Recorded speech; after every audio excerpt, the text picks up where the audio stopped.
Listo, muchas gracias. Entonces, chicos, continuando con lo que es la capacitación del RCP, recordar, según tengo entendido, quedamos en lo que es la apertura de la vía aérea. Recordar que para la apertura de la vía aérea tenemos dos maniobras, lo que es la maniobra de hiperextensión del cuello y lo que es la tracción mandibular. Ambas me van a servir para lo que es desobstruir la vía aérea en paciente inconsciente, pero hay que recordar que tracción mandibular lo utilizamos cuando tenemos sospecha o ya un diagnóstico de un daño cervical. Si tenemos este tipo de situaciones, únicamente podemos utilizar tracción mandibular para liberar la vía aérea, ya que de otra forma podríamos lesionar lo que es la médula. En un caso que no tengamos ninguna sospecha o diagnóstico de daño cervical, tranquilamente recuerden hiperextensión del cuello. Ahora, muy importante, se debe utilizar siempre lo que son las mascarillas de bolsillo, las mascarillas de rescate, las de RCP, que son las que tenemos aquí en esta imagen. ¿Cuáles son las ventajas de esta mascarilla de RCP? Primero tenemos que tiene una válvula unidireccional, lo que significa que el aire va a ir en una sola dirección, en este caso para lo que es la víctima. Muy importante, ¿para qué utilizamos estas mascarillas? Justamente para evitar el traspaso de patógenos tanto de la víctima al rescatista como del rescatista a la víctima, ya que no sabemos qué tiene en este caso la víctima y pues podríamos contagiarnos de cualquier tipo de patología que sea pues vía oral, pues por vía sanguínea, etcétera. Muy importante, cuando vayamos a dar la ventilación al paciente, esta debe durar un segundo, ¿sí? Si duramos menos de un segundo, no estamos administrando la cantidad suficiente de oxígeno al paciente. Entonces, lo que estamos haciendo es, por no decir de alguna forma, perdiendo el tiempo. Siempre debe durar un segundo las dos ventilaciones que debemos realizar. Muy importante, fijarnos que se produzca una elevación torácica. Como podemos ver aquí en la imagen, siempre debe haber una expansión torácica al momento de dar las ventilaciones. ¿Qué pasa si yo no tengo, en este caso, expansión torácica? Puede haber de dos, que yo no esté haciendo bien la maniobra de la apertura de la vía aérea o algún cuerpo extraño está obstruyendo la vía aérea.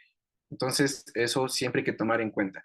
Yo sí o sí debo ver elevación torácica al momento de dar las ventilaciones. Muy importante, reanudar las compresiones en menos de 10 segundos. Hay que recalcar, sí, que una de las cosas cuando hablamos del RCP de alta calidad es que se debe minimizar siempre las interrupciones, ya que, como me imagino vieron la anterior clase, si yo retiro las manos del pecho del paciente, el corazón deja de moverse, la sangre se detiene y otra vez debo volver a hacer ese mecanismo de movilizar la sangre. Si yo me demoro haciendo la ventilación, es tiempo que el corazón deja de funcionar, que la sangre deja de moverse y por ende me demora más otra vez hacer que otra vez funcione lo que es el corazón. Entonces, siempre minimizar la interrupción entre la parte cardíaca y la parte respiratoria. ¿Cómo debe ser la posición del reanimador cuando vamos a hacer RCP? ¿Sí? Muy importante. La posición del reanimador debe ser los brazos en 90 grados. Como ustedes pueden ver, los brazos no están en 45, no estoy diagonal o inclinado hacia el paciente, siempre es en 90 grados para asegurar la compresión del corazón.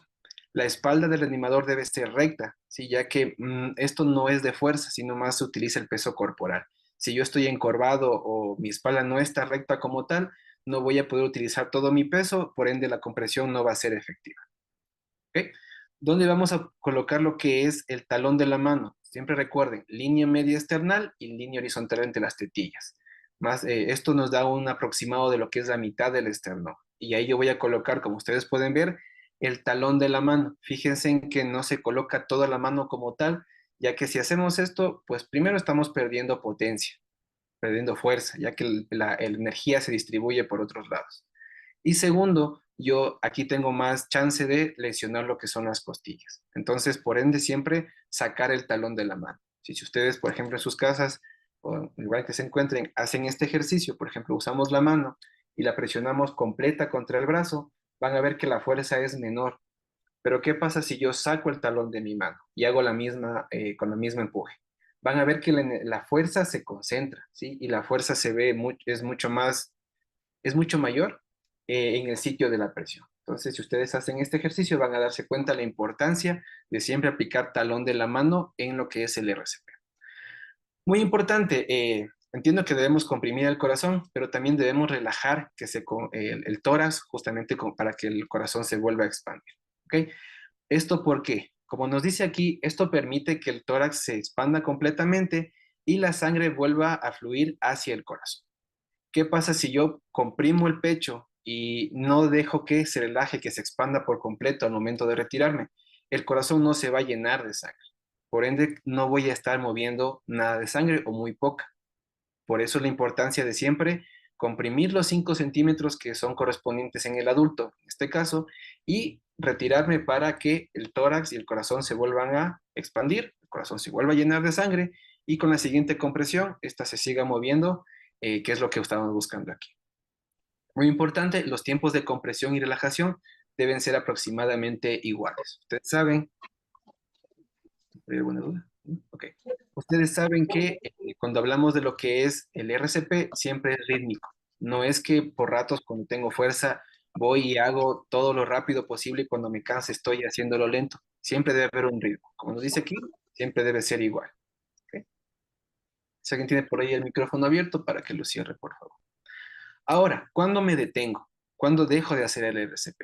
Como nos dice aquí, me detengo para reevaluar la víctima solo si comienza a despertarse. En este caso, si ya comienza a moverse la persona, abre los ojos o yo valoro respiración normalmente.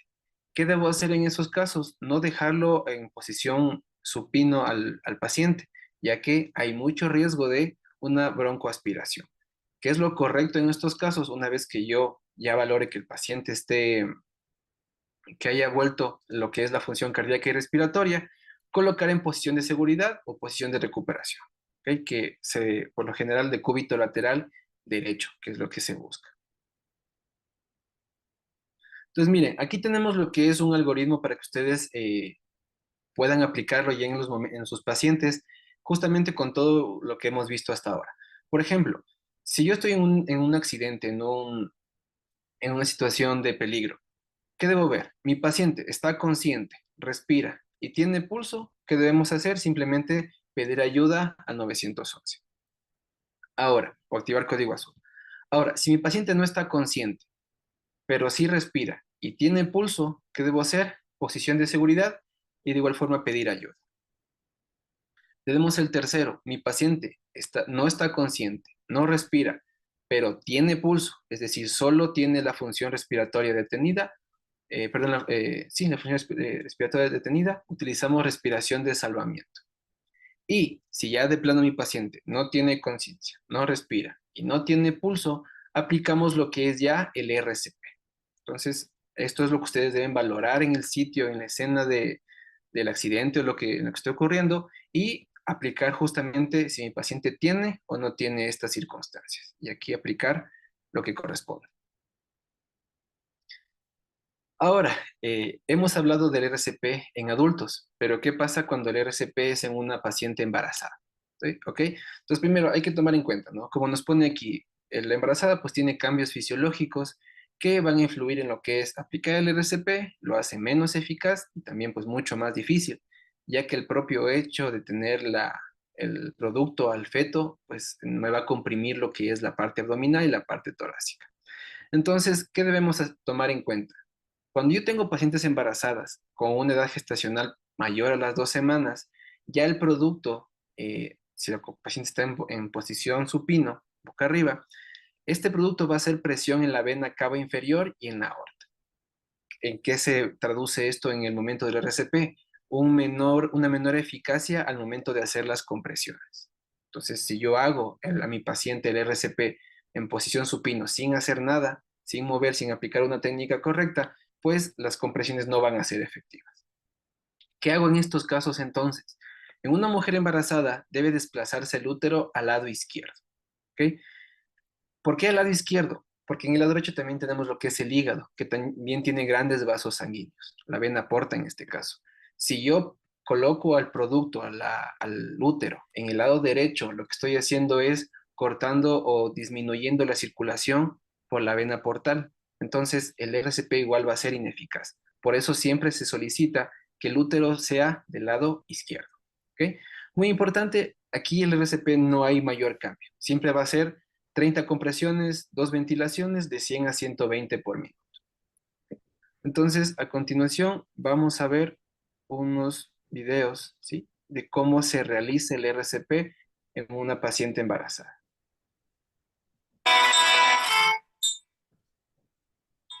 Entonces, como siempre ustedes ya saben, siempre valorar al paciente. Si no tiene signos vitales, llamar a lo que son la emergencia. Miren lo que hace aquí. ¿Sí? Esto es No, importante. vale, no sé qué pasó con el Debemos audio. encontrar la forma de, si estamos solos, colocar a la paciente 30 grados del lado izquierdo, ya que sería imposible mover al útero del lado izquierdo y hacer el RCP. En este caso, lo que está haciendo es colocar cojines, se coloca mochilas, cosas sólidas que se tengan a mano, que me ayuden de soporte a nivel torácico, ¿sí? Para que el útero, por gravedad, se desplace al lado izquierdo. ¿Qué hago entonces? Una vez que desplazo al lado izquierdo, ¿sí? Voy a hacer el No, RCP vale, no de la escucho forma, nada. ¿Cómo será aquí? miren los ¿Quién podrá brazos ayudar? rectos, ¿sí? La palma de la mano en la mitad del tórax y comenzamos las compresiones Mira, 32 no de está 100 a 100. hablando el man, pero ¿Ok? ¿No está para Aquí audífonos? tenemos otro. no. ¿Ok? Entonces, en este caso, Perdón. ¿tienen alguna pregunta? Entonces, bueno, este es un poquito pues ya más real, ¿no? De como tal el video. Entonces, miren qué es lo que hace. ¿Qué pasa, veas, si es que yo no tengo un cojín, no tengo una mochila, no tengo una madera con la que yo pueda colocar del lado izquierdo a la paciente? Pues en ese caso podría utilizar mis rodillas, ya que esos ya son casos ya de extrema emergencia. Entonces, como podemos ver en el video, ¿sí? Colocamos nuestras rodillas a nivel del tórax. Recuerden que aquí es donde yo requiero que se haga la compresión. Ojo, no colocar las rodillas a nivel lumbar, ya que no va a ser efectivo, no va a servir para nada colocar a ese nivel. Siempre a nivel del tórax, ¿sí? Preferible desde el hombro me voy guiando hacia abajo. Una vez que con mis rodillas coloco a la paciente del lado izquierdo y por gravedad del útero cae hacia este lado izquierdo, las compresiones se hacen de igual forma que si fuera en una paciente pues normal, por decir de alguna forma. 30 compresiones, 2 ventilaciones con la hiperextensión del cuello. ¿Sí? Entonces, eso hay que tomar en pacientes embarazadas. Muy importante, si yo tengo dos reanimadores, como nos pone aquí, aquí sí, tranquilamente un reanimador va a hacer el retiro del útero al lado izquierdo y el otro va a hacer las compresiones, ahí sí, sin necesidad de colocarlo 30 grados del lado izquierdo. Me pone con el micrófono abierto, por favor. Ok. Entonces, como tal, ya verificamos en embarazadas, no hay mucho o no hay mayor cambio en el RCP. Ahora, ¿qué pasa con los lactantes? ¿Qué pasa con los pediátricos? Primero, tomar en cuenta, ¿sí? Cuando hablamos de un paciente pediátrico, la causa del paro en estos pacientes va a ser, en su mayoría, por una obstrucción en la vía aérea, por un cuerpo extraño. En otras palabras, por un OVACE. Si ustedes ya conocerán que el OVACE es una obstrucción en la vía aérea por un cuerpo extraño. Entonces, si alcanzamos, ya verificamos también por qué da paro en adultos, ¿sí? Pero en niños siempre hay que tomar en cuenta que, por lo general, hay un cuerpo extraño. Ellos ya tienen pues esta maña, ¿no? De colocarse juguetes, monedas, incluso comida cuando no está bien cortada, puede haber, y en ellos, esta es la causa. Muy importante, en los lactantes realmente buscar la carótida es complicado, ya que pues por la propia anatomía de las bendiciones no es tan fácil encontrar. ¿Qué es lo que nos recomienda la literatura? Que en estos pacientes se verifique el pulso en la arteria braquial. ¿Cuál es la braquial? Ustedes ya conocen, que es la que tenemos aquí en el bracito. Entonces, no perdamos el tiempo buscando la carótida en los niños, mucho más fácil, me voy directo a la arteria braquial. ¿Ok? Esto en los lactantes. ¿Qué pasa cuando el niño cumple el año hasta o más? Ahí ya puedo utilizar lo que es la arteria carótida como en adultos o también puedo utilizar la arteria femoral. Entonces, en estos pacientes podemos utilizar estos dos cambios. ¿Ok? ¿Qué también cambia en el RCP en los pediátricos? Muy importante, en los pediátricos podemos utilizar de 15 a 15 compresiones, 2 respiraciones. Esto aquí hay que, por favor, poner atención. En adultos hacemos 30 compresiones, 2 respiraciones. En estos pacientes hacemos 15-2, pero ojo, no cambiamos el número de compresiones por minuto. Es decir, si yo hago 32 o hago 15-2, De igual forma, debo hacer de 100 a 120 por minuto, ¿sí? ¿Qué es lo que cambia? ¿Por qué yo hago 15-2 en estos pacientes? Lo que estoy aumentando no son las compresiones, sino en este caso son las ventilaciones. Eso hay que tomar en cuenta.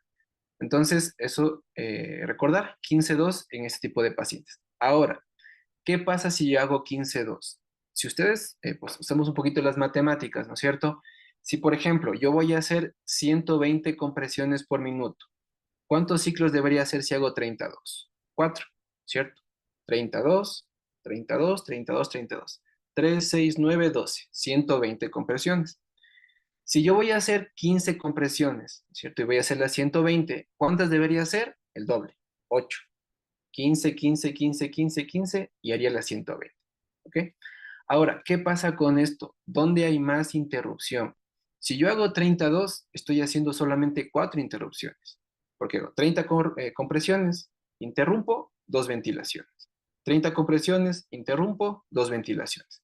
Entonces interrumpo 4 veces. Pero si yo hago 15-2, estoy interrumpiendo 8 veces la compresión al niño, ¿cierto? ¿Sigue? Entonces, ¿a qué quiero llegar con esto? ¿Cuándo aplicamos 15-2? Solo cuando tenemos dos reanimadores. Eso sí, ojito, ¿sí? Porque ahí podríamos causar daño al bebé. Solo si yo tengo dos reanimadores, uno que exclusivamente se vaya a la compresión y otro que exclusivamente se vaya a las respiraciones, yo voy a aplicar el 15-2, porque si no estuviera haciendo 8 veces la interrupción. Entonces, eso hay que tomar en cuenta en estos pacientes. ¿Listo? ¿Qué más cambia en los lactantes? La técnica en estos pacientes ya no va a ser obviamente pues con las dos manos, con el talón de la mano, va a ser simplemente con dos dedos. ¿Ok? Como podemos ver aquí tenemos las dos formas que vamos a hacer el RCP en lactantes. Puedo utilizar directamente el índice y el dedo medio en lo que es línea media externa entre las tetillas, igual que en el adulto, 90 grados, ¿sí? Las compresiones correspondientes si yo no tengo una superficie dura, porque por lo general pues niños están en la cunita, están en la cama. Si yo hago la compresión ahí en una superficie blanda, no voy a hacer efectiva la compresión. Debo tener una superficie dura. En este caso alguna tabla, incluso la tabla de RCP mismo del coche de paro si es que se tiene. Pero si no se tiene, como ustedes pueden ver aquí, ¿qué debemos hacer? Colocar la mano a nivel del tórax. ¿Sí? Entonces, coloco a nivel del tórax, coloco los dedos a nivel del externo y hago las compresiones. Así hago efectivas las compresiones con esta técnica. ¿Qué pasa con la técnica número uno? Esta, en cambio, voy a hacerla con los pulgares. ¿Sí? ¿Cómo voy a hacer, en este caso, el soporte en la parte posterior? Con los demás dedos. Entonces, estos dedos van a hacer lo que es la tabla a nivel del tórax posterior y con mis dedos, con mis pulgares, voy a hacer los 90 grados hacia abajo. Ambas maniobras están correctas para los lactantes. Por lo general, ¿qué depende utilizar una u otra? El tamaño de la bendición. Si son niños macrosómicos, niños muy grandes, por lo general utilizamos esta maniobra. Si son niños más pequeños, prematuros, por lo general podemos utilizar esta maniobra. ¿Ok? Entonces, eso es lo que ocurre en lactantes. ¿Qué pasa en niños que ya cumplen el año hasta los 7 años? Ahí, pues, por obvias razones no voy a utilizar los dos dedos porque es muy grande ya el paciente. ¿Qué hago entonces? Utilizo una sola mano. ¿Sí? Entonces, en vez de utilizar, como en el adulto, eh, dominante no dominante, solo utilizo la dominante para hacer las compresiones. ¿Ok? Ya si el niño pasa de los 8 años, ahí sí, como un adulto, podríamos utilizar las dos manos. Entonces, a continuación, vamos a ver cómo se aplica el RCP tanto en pediátricos como en lactantes. ¿Ok? Entonces, bueno, este es corto. Lo que debemos hacer es, como decíamos, ubicar los dedos en 90 grados, talón de la mano en el esternón, espalda recta y hacer las 30 compresiones, dos ventilaciones en de un año en adelante. ¿Ok? Hacemos las compresiones, 100 a 120, no hay mayor cambio ahí, y las dos ventilaciones. En pediátricos, ese es el cambio. Vamos con los lactantes, que aquí recordemos, pues es un poquito diferente. Siempre valoramos al niño, verificamos conciencia, verificamos vía aérea, verificamos lo que es el pulso. Y si no tiene, comenzamos con lo que es el RCP. Como nos dice aquí, vamos a utilizar lo que son ambos dedos. ¿Listo? Entonces, comienza por lo que es la ventilación, que de igual forma debemos hacer la hiperextensión de cuello en los lactantes. Si eso no cambia nada, recuerden que ellos también tendrán obstrucción de la vía aérea. Y comenzamos con ambos dedos. ¿Sí? En este caso, como el paciente está en el suelo, pues no debemos colocar la mano debajo, porque tenemos ya una superficie sólida debajo. Pero si en un caso no lo hubiera, que por lo general pues, está en las camitas, en las cunitas, recuerden siempre hacer pues la parte sólida con mi otra mano. Ahora, ¿qué pasa con el desfibrilador en este tipo de situaciones? ¿Sí? Primero, por lo general, y lo que vamos a aprender en estas clases va a ser utilizar el desfibrilador externo automático o también conocido como el DEA. ¿Qué es un DEA? Nos dice, es un dispositivo externo automático electrónico que lo que hace es, y aquí viene la parte clave, que examina el ritmo cardíaco del paciente. ¿Para qué lo examina? Este va a determinar si el paciente requiere una descarga o no la requiere, ¿sí? Hay que tomar en cuenta que, bueno, no es como hemos visto tal vez en las películas o en algún lugar, que apenas cae en paro la persona, pues se debe aplicar sí o sí la descarga. Ya veremos que hay ritmos desfibrilables que sí se desfibrilan y ritmos que no se desfibrilan. Ritmos que lastimosamente no podemos aplicar esta descarga eléctrica y debemos simplemente seguir con el RCP o ritmos que sí se pueden aplicar la descarga. Entonces, como les decía, lo que hace el DEA es justamente verificar esto, el electrocardiograma y decir, ¿se aplica o no se aplica? Entonces, miren, importante, ¿qué ritmo se aplica? Dos ritmos nomás se puede aplicar el desfibrilador. En fibrilación ventricular, ¿sí? Y en taquicardia ventricular sin pulso. Ojito con estos dos, porque son los dos únicos ritmos en los que podemos desfibrilar. ¿Qué pasa si yo desfibrilo en otro paciente? Voy a dañar el corazón del paciente y pues más prácticamente voy a causar su muerte. ¿Ok? Entonces recuerden, solo en dos ritmos, fibrilación ventricular y taquicardia ventricular sin pulso. En este caso, como este es automático, yo no tengo que saber eso. Simplemente el DEA, él mismo lo analiza, me dice si se aplica, no se aplica. ¿Ok? Pero siempre debemos saber, ya que si utilizaríamos un manual, ahí sí deberíamos verificar ese tipo de situación. Entonces, miren, ¿qué va a hacer el DEA? Analiza el ritmo, ¿sí? Y, por ejemplo, como en este caso, aquí tenemos una fibrilación ventricular, nos va a decir se aplica la descarga. Muy importante, los parches, ¿sí? Este DEA es, pues, muy intuitivo de utilizar. Los propios parches me dicen dónde voy a colocar yo, en qué parte del paciente voy a colocar yo estas estructuras. Por ejemplo, este parche lo vamos a colocar en el lado derecho, justamente debajo de la clavícula del paciente. Parche derecho. ¿Dónde colocamos el parche izquierdo? En este caso, en lo que es el borde costal, línea axilar. Entonces colocamos aquí los dos parches, prendemos el DEA y nos dice, ¿se aplica o no se aplica la descarga? Por lo general estos tienden de dos. Hay unos que hablan, o sea, que nos dicen aplique o no la descarga, u otras como en este caso que con una señal lumínica nos va a decir sí o no. ¿Qué hay que tener en cuenta cuando utilizamos el DEA? Primero, esto se lo utiliza solamente en pacientes con paro cardiorrespiratorio. No se puede utilizar en otro tipo de pacientes o situaciones. Muy importante, hay que descubrir el pecho del paciente para pegar los electrodos, los parches. No se puede colocar, y esto, ojo, no podemos colocarlo encima de la ropa. ¿Sí? Sea hombre o sea mujer, debemos descubrir el pecho del paciente. No va a servir si lo colocamos encima de la ropa. Como nos pone aquí, si el paciente tiene mucho vello, se debe afeitar. Esto ya en casos extremos, en que el vello no permita pegar el parche al cuerpo del paciente. No es muy común, pero si hay el caso, debemos retirar el vello. Muy importante, verificar el equipo que se va a utilizar, los dedos que son automáticos. Mientras se genera la descarga, y ojo, también mientras se genere el análisis del DEA, no debemos tocar al paciente. ¿Ok? Primero, ¿por qué no mientras lo analiza? Porque mi carga eléctrica puede alterar con la lectura de desfibrilador.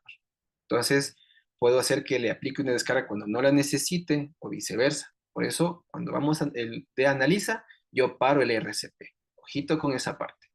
Segundo, ¿por qué no aplico, no toco al paciente cuando se va a generar la descarga? Porque la descarga también puede afectarme a mí, puede incluso causarme una arritmia. Por eso, al momento de aplicar la descarga, paramos igual RCP, paramos la maniobra frente mentón si lo estoy realizando y dejo que el DEA aplique la descarga. ¿Sí? Muy importante, una vez que se peguen los parches en el DEA, estos no se retiran hasta llegar al hospital o al centro asistencial, ya que muchas veces se necesita otra vez aplicar la descarga o si el paciente vuelve a caer en paro, pues ya están colocados, de una le podemos aplicar la descarga. Como nos dice aquí, y esto muy importante, continuar con el RCP si el DEA lo indica, ¿sí? Si el paciente no tiene pulso. Muchas de las veces no es suficiente con la primera descarga. Entonces, ¿qué se suele hacer? Aplicamos RCP, aplicamos descarga eléctrica y volvemos a aplicar RCP. ¿Ok? Y así con la descarga eléctrica el paciente sale del paro, pues detenemos RCP. Pero por lo general el DEA nos indica esto. Muy importante, yo les he dicho que el DEA es pues un poco intuitivo de utilizar, pero siempre deben tener un entrenamiento para utilizarlo. ¿Ok? Para terminar, en adultos se coloca de esta forma, pero en niños se coloca de esta forma, ¿sí? Se va a colocar un parche en lo que es justamente la mitad del esternón del niño y otro parche en la espalda al mismo nivel, ¿ok? Entonces, eso hay que tomar en cuenta cuando hablamos del RCP y el uso de desfibrilador en pacientes adultos, embarazadas, lactantes y pediátricos. Hasta aquí. Tal vez alguna duda, alguna pregunta.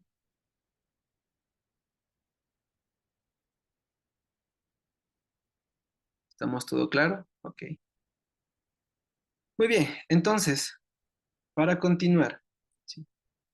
Vamos a ver lo que es el paro cardiorrespiratorio. Vamos a ver un poquito más por qué es que debemos aplicar al paciente el RCP, cuándo es que ocurre un paro, qué es un paro. Entonces, vamos a ahondar un poquito más este tema. Entonces, bueno, ¿cómo podemos definir un paro cardiorrespiratorio o un PCR? Nos dice, es la detención, ¿cierto? Es la quietud súbita, de golpe, ¿cierto? De la actividad cardíaca y la actividad respiratoria. Es decir, corazón y pulmones de la nada dejaron de trabajar. ¿Esto qué va a determinar? Una caída brusca del transporte de oxígeno a los tejidos, provocando una hipoxia, hipoxemia y una anoxia. Esto considerando que los niveles incompatibles pues, con la vida son menores al 27% de oxígeno. Entonces, esto es lo que va a causar un paro cardiorrespiratorio en el paciente. ¿Cuáles son las causas generales del paro? Uno va a ser un paro cardíaco. Ojo, puede que solo el corazón deje de funcionar, ¿sí? Entonces, eso consideramos paro cardíaco. O también el paro respiratorio, es decir, que solo los pulmones dejen de funcionar, pero el corazón siga latiendo. Esto hay que tener en cuenta que por lo general uno conlleva al otro. Es decir, un paciente que entra en paro cardíaco muy probablemente llegue también al paro respiratorio y viceversa. ¿Ok? Otra causa, hipotermia profunda. Ustedes ya conocen, menos de 30 grados centígrados, paro cardiorrespiratorio. Cuando tenemos golpes en la cabeza, ¿sí? Traumatismos cráneoencefálicos. Cuando el paciente recibe por cualquier medio una descarga eléctrica, ¿sí? En hemorragias severas, asimismo en hipovolemia como en la deshidratación. También tenemos por sustancias, en este caso intoxicación por alcohol, dosis excesiva de medicamentos e incluso pues cualquier tipo de shock. También tenemos lo que es el paro cardíaco secundario. Por ejemplo, aquí algunas de las causas tenemos lo que es el tromboembolismo pulmonar masivo, ¿sí? Estos trombos que pues detienen lo que es el paso de la sangre a nivel pulmonar, un taponamiento cardíaco, ¿sí? Un neumotórax a tensión. ¿Qué es el neumotórax a tensión? Recordar que los pulmones, tenemos la expansión y la contracción de los pulmones. Cuando los pulmones se contraen, siempre dejan un espacio vacío, que otra vez se va a volver a utilizar para expandir el pulmón. ¿Qué pasa en un neumotórax a tensión? En este espacio vacío, en la expiración, comienza a entrar aire, ¿sí? ¿Qué pasa entonces? Cuando el pulmón se quiere volver a expandir, pues ya no puede, ya que este aire que entró al tórax del paciente ocupa este espacio. ¿Qué pasa entonces? Hay un colapso pulmonar, ¿sí? Eso a breve rasgos es un neumotórax a tensión. Causas por lo general, y la más común, es, por decirlo de alguna forma, heridas por arma blanca o herida abierta a nivel torácico, que permite esta entrada de aire. Entonces, neumotoras, atención. Hemorragias, ¿sí? Obstrucción de la vía aérea, ya hablábamos de lo base. Apnea, recordar que la apnea es la ausencia de respiración. Anoxia alveolar, cuando hablamos de anoxia alveolar, pues la ausencia completa de oxígeno a nivel de los alveolos. Y estados de shock. Vamos a ver aquí causas a nivel respiratorio y a nivel cardíaco. A nivel respiratorio tenemos lo que es, por ejemplo, la asfixia por inmersión, es decir, ahogo. ¿Ok? Traumatismo torácico severo o traumatismo cráneoencefálico súbito. El torácico por lo general ocurre cuando hay estos volantazos, ¿no? En los accidentes de tránsito, que el volante golpea en su plenitud a lo que es el tórax y tenemos el paro respiratorio. Shock hipovolémico, recordar cuando... ¿No viste que se hizo todo? Ah, pues está tapado. Sí, sí, porque eso deja tapadita para el revés. No, no, no, no, no, ese ya lo tiene. Esto es puro líquido. Silenciémoslo un ratito. Ok, continuemos. Shock hipovolémico. Recordad, ¿qué es un shock hipovolémico? Esta pérdida de grandes cantidades de sangre. Sí, puede ser por cortes o puede ser incluso por diarreas, vómitos. Puede que sea un shock hipovolémico. Insolación, o lo contrario, el congelamiento, quemaduras graves, sí, por la pérdida de agua, obstrucción de la laringe, por caída de la lengua, déficit de oxígeno en el aire, por lo general cuando hay, en este caso cuando viajan a grandes alturas, y el shock eléctrico. Cuando hablamos del paro cardíaco, tenemos, por ejemplo, cuando hay un flujo sanguíneo al corazón bloqueado, por ejemplo, en un infarto, ¿cierto? Hay un taponamiento, el flujo sanguíneo al corazón se bloquea, no tenemos sangre y paro cardíaco. ¿Cuál más? Enfermedad cardíaca coronaria, demasiado estrés físico. También algunas condiciones genéticas pueden predisponer a lo que es el paro cardíaco, como tal un shock. Ya hablamos de las descargas eléctricas. Igual la deshidratación me puede llevar a un paro cardíaco. Como les decía anteriormente, un paro respiratorio me va a conducir por lo general a un paro cardíaco. Hemorragias severas, el TCE y la hipotermia. ¿Ok? Ahora, eh, tanto corazón como pulmones se van a detener, pero me van a dar manifestaciones diferentes si se detiene uno o se detiene el otro. Cuando tenemos un paro respiratorio, ¿cómo se va a ver mi paciente? Pues ya hablábamos, va a haber apnea, ausencia de respiración. Cianosis, esta coloración azulada o violácea de mucosas, de las facies del paciente. Pérdida de conocimiento, si por lo general estos síncopes ocurren en los paros respiratorios, y el pulso comienza a volverse rápido, pero débil. ¿Sí? Hay que tomar en cuenta eso. Cuando hablamos en cambio de un paro cardíaco, ¿sí? Las manifestaciones clínicas van a ser la inconsciencia, la ausencia de pulsos, recuerden, por eso es que siempre buscamos pulsos carotídeos, braquial en los bebés, la ausencia de respiración, la palidez y la cianosis. Entonces, bueno, aquí podemos ver, ¿no? Cómo es las manifestaciones del paro cardiorrespiratorio. La ausencia de pulso y respiración, que es lo que valoramos para aplicar el RCP.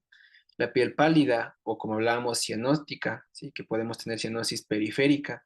En este caso, ¿cuál es periférica? La que tenemos en las extremidades. Puede ser en manos, puede ser en pies, por lo general en manos. Tenemos en los dedos o en las uñas, en el lecho unguial. Estos se van a colocar o tornar de forma azul violácea, cianosis periférica. O también podemos tener lo que es cianosis central.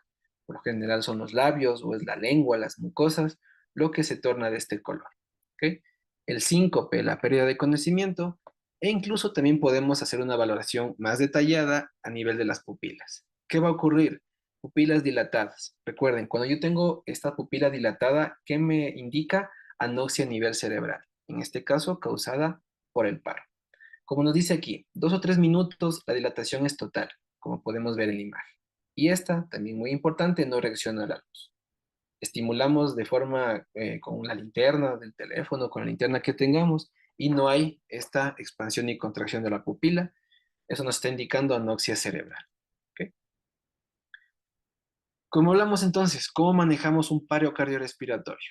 Primero, siempre lo que es la evaluación primaria, que hablábamos, lo que ya han hablado anteriormente, y si esta es positiva, aplicar lo que es el RCP. Aquí tenemos lo que es recordar, ¿no? lo que es el manejo de la vía aérea. En el manejo de la vía aérea teníamos maniobra de hiperextensión del cuello, la maniobra frente-mentón o tracción mandibular. ¿Ok? Ahora miren, aquí tenemos algo importante que tomar en cuenta.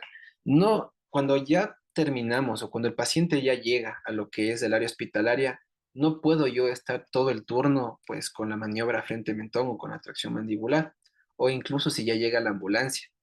¿Qué se hace en estos casos? Vamos a utilizar dispositivos del manejo de la vía aérea. Uno de estos va a ser la mascarilla laringea o la mascarilla supraglótica. Como ustedes pueden ver aquí, es una mascarilla que se coloca a ciegas y este colchón que tiene aquí va a situarse justamente enfrente de la epiglotis, donde puede entrar y salir el oxígeno con libertad. Entonces ya no tengo la necesidad de estar haciendo este tipo de maniobras.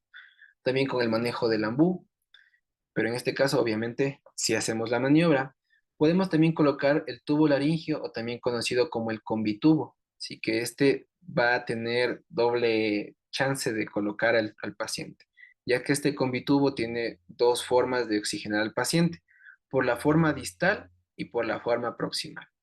Por la forma distal, por lo general, como ustedes pueden ver aquí, esto es cuando intubamos al paciente sin querer al momento de colocar, ya que este también se coloca a ciegas, es decir, no estamos viendo cómo está la vía aérea, sino simplemente lo insertamos de forma distal. Pero, ¿qué pasa si no lo intubo al momento de colocarlo? Pues tengo la segunda opción, que es la forma proximal. Entonces, el oxígeno va directamente a la entrada del epiglotis. ¿Sí? Entonces, tenemos ese de ahí. O también tenemos el cuarto, que es el tubo endotraqueal, que este pues ya es el de base, ¿no? Colocamos el tubo endotraqueal y conectamos al ventilador mecánico. También recuerden utilizar lo que es el manejo cardíaco, el masaje cardíaco con el RCP, y si está dentro de las posibilidades, hasta que llegue lo que es la ambulancia o se tenga en los diferentes lugares, aplicar el desfibrilador. Muy importante, ¿qué pasa cuando el paciente ya sale de esta condición, cuando ya sale del paro cardiorrespiratorio? Y ahora recordamos posición de seguridad, ¿sí? Para evitar más que todo lo que es una broncoaspiración, en este caso puede ser simplemente reflujo, puede ser vómito incluso. Entonces siempre colocamos de esta forma. Muy importante, pues, tomar lo que son signos vitales. En lo que son signos vitales hay que tomar en cuenta. No es solo dejo al paciente en decúbito lateral y se acabó mi tarea. Debo seguir tomando signos vitales para ir viendo si el paciente tal vez no cae en otro paro cardiorrespiratorio o en este caso para ver cómo está su evolución. La cabeza colocarla siempre a 30 grados. Está pendiente siempre de los signos y síntomas, en este caso de otro paro cardiorrespiratorio. Recuerden siempre aplicar el CAB y insistir en lo que es la llamada al 911 si es que aún no ha llegado las emergencias.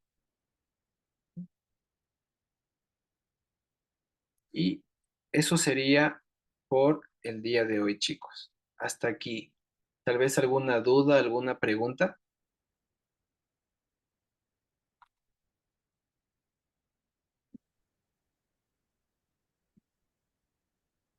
Buenas noches. Yo tengo Dígame. con respecto, esos son los primeros auxilios que uno presta antes de que llegue una ambulancia, ¿cierto? Ujú. En este caso, hablemoslo en un accidente de tránsito, en una vía principal, que en el cual uno pues no cuenta con los métodos, o sea, RCP se le puede hacer, ¿no? Pero no cuenta con los métodos del AMBU, de las líneas y todo lo demás, como para uno poder auxiliar al paciente, ¿ya? Entonces, otra manera, o sea, una opción, aparte de tenerle la cabeza así como para que en un ámbito que pueda, o sea, entrar y salir el aire. O sea, ¿qué otra opción tenemos en un caso de? O sea, entiendo, la pregunta es, ¿qué pasa si no tengo, por ejemplo, la mascarilla o el ambú? ¿Qué podría hacer en esos casos? Esa es Exacto. muy buena pregunta. ¿Qué pasa cuando yo no tengo como tal justamente los dispositivos? ¿Qué me dice el algoritmo? Yo tengo el CAB, ¿cierto? C, compresiones, A, vía aérea y B, ventilaciones, ¿ok? En este caso no tengo el ambú, no tengo la mascarilla. ¿qué puedo hacer? Voy acortando de lo último a lo primero. En este caso, ¿qué no voy a hacer? La B, las ventilaciones, ¿ok? Porque hay que tomar en cuenta que no podemos también arriesgarnos a hacer la ventilación boca a boca, que como hablábamos, hay pues mucho chance de contagiarnos. Entonces, ya no aplicaría la ventilación, ¿listo? Ahora me queda la C y me queda la A, ¿cierto? Compresiones y vía aérea. Abrir la vía aérea, hacer la maniobra frente mentón o la tracción mandibular. Si yo estoy solo, no puedo interrumpir las compresiones para abrir la vía aérea. Entonces ya no me quedaría tampoco la A. ¿Qué es lo que me dice entonces el algoritmo? Haga solamente las compresiones, 120 por minuto y se acabó.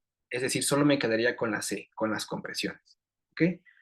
Ahora, ¿qué pasa si hay alguien que me pueda y me puede ayudar a abrir la vía aérea? Entonces aplicaría la C y aplicaría la A. Es decir, yo hago las compresiones y una persona abriría la vía aérea.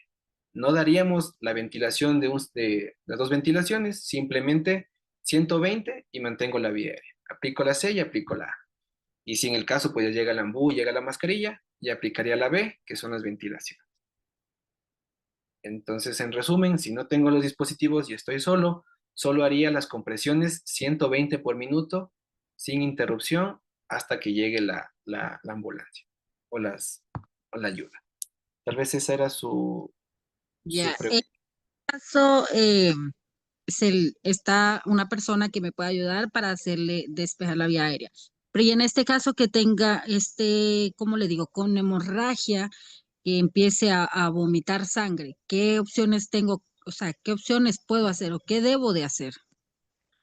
A ver, entiendo que en el siniestro hay este accidente, ¿no? Tal vez.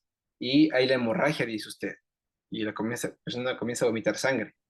Cuando reacciona la persona, o sea, cuando ya usted le hace la reanimación, o sea, le hace que venga el cuerpo en sí, el paciente, y empieza a vomitar sangre, como a vomitar sangre. O sea, Ok, ya. y corre el riesgo de que se asfixie, se atore o se con su propia sangre. ¿Qué se puede hacer en esa opción? Si no puedo mover el paciente para nada. Es que lo que me tocaría hacer sí o sí es colocar en decúbito lateral, porque realmente si el paciente está boca arriba, el riesgo de la aspiración es completa. Entonces, sí o sí debo colocarlo en decúbito lateral. Ahora, si también está perdiendo sangre, muy probablemente que haya un shock hipovolémico y la presión comience a disminuir. ¿Qué puedo hacer en esos casos si no tengo nada más? Pues elevar lo que son las piernas para que el retorno venoso, si el retorno venoso sea más fácil para el corazón y la presión no caiga de golpe. Eso es lo que podría hacer. De ahí ya tendrían que esperar lo que son la ayuda para colocar expansores de volumen, si es que está con la hemorragia también. Listo. Muchas gracias, mi doc, por sacarme de la duda. Gracias a usted. ¿Alguna otra duda? ¿Pregunta tal vez? Buenas noches, doctor. Verá, no entiendo muy bien, o sea, dice que son 120 por minuto. Ujú. Ya, esa es la parte que, o sea, por ejemplo, son 30, hago, o sea, 1, 2, 3, 30, ¿no? Pero como dice que para que pueda llegar, o sea, la distancia, ¿no? 1001, 1002, 1003, que nos explicaba ayer la doctora. Entonces tengo que contar 30, paro o nunca paro, o sea, esa es la parte que, o sea, no paro, paro un poco, le hago el boca a boca, vuelvo, continúo las 30, esa parte me confunde un poco. Ya, claro. Sí, primero sí, contamos con el 1000 porque hay veces que se hace muy rápido, ¿no? Entonces está rapidísimo y no llegamos a hacer la expansión y todo lo que hablamos. Entonces sí se cuenta con el 1000. Ahora, ¿qué es lo que se debe hacer? 30 compresiones y de ahí me voy a las dos ventilaciones. Eso es un ciclo. ¿Qué debo hacer? Repetir. Entonces hago 1, 2, 3, 4, 5, 30, vía aérea, dos ventilaciones y repito. Ahora, eso de las de 100 a 120 es para ver la velocidad, ¿ok? Porque yo podría hacer 30 compresiones en 5 minutos o podría hacer 200 compresiones en un minuto. Todo va a depender de la velocidad. Pero si yo hago una u otra, no es efectivo el RCP. Entonces, esto de las 100 a 120 es justamente para ver el ritmo. ¿Qué quiere decir? Si yo en un minuto, en estas 32, 32, yo hago menos de 100, estoy haciéndolo muy lento.